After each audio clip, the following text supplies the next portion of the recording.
The number one mistake I see busy families make when purchasing a home is actually not overpaying. It's actually choosing the wrong home. It's because sometimes when you are in an urgent situation, you need to find a house.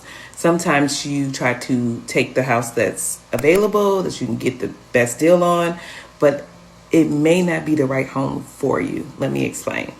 So I had a client who bought a house, or put a house under contract rather, in a neighborhood that they wanted to be in. The neighborhood was great, but the house functionally was not meeting their needs. They almost went through with it, and we had to go back over, would this support them in their future? Would this, can they see themselves living here 3 to 5 years with the kids growing, getting bigger, a toddler playroom or elementary playroom turning into a teen suite?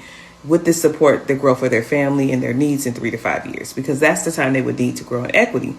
And ultimately, we determined that even though we loved the neighborhood, the house itself did not support where they saw themselves in 3 to 5 years.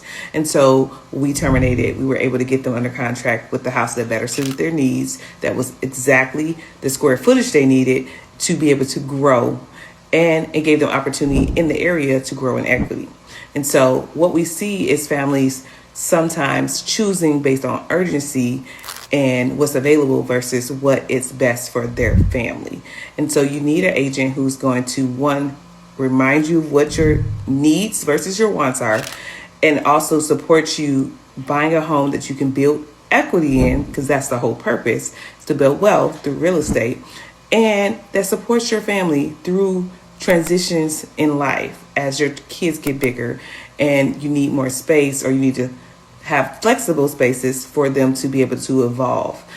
Another thing that we notice is that, one, that families choose homes. Sometimes they're not paying attention to the actual logistics of their lifestyle. So sometimes they get a home that's closer to work, but far away from their kids' activities in life. And so they spend their time in their car. So we try to make sure that we're functional and where we choose your home so that it supports your life, it doesn't disrupt your life, right? And then two, a lot of times people don't pay attention if they're rushing to storage in the home. They're like, oh, this home has enough rooms, but a person who is a mom of 4 herself, you need storage. And so sometimes people underestimate the amount of storage they need. And so you want to make sure you have that and you have the space to grow and evolve. And third, people sometimes buy outside of their budget because they anticipate their income growing. And sometimes that does happen and sometimes it doesn't. But we want you to make sure that you buy a house and you're not house poor.